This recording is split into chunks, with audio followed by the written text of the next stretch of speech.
Dumagundong ang The Big Dome sa Tawanan nitong Biyernes dahil sa pagpapakwela ni na Jose Manalo at Wally Bayola sa kanilang second concert. Ang pagtatangha lalo pang pinasaya ng bulilit na barkad sa si Riza May Dizon. Ang Starbite sa ni P. Aguanyo.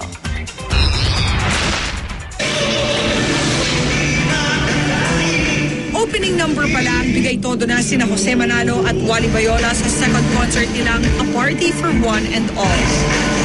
Patok ang mga nakakatawa nilang hirit.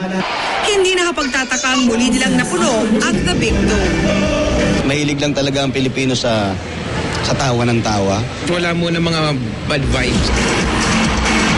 Hindi naman nagpakabog ang special guest nila. Walang iba kundi si Riza.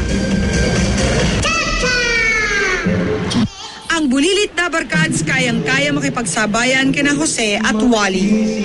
At ang una mong nilapitan, ang iyong inang ilumuluha. P. Aguanyo, GMA News.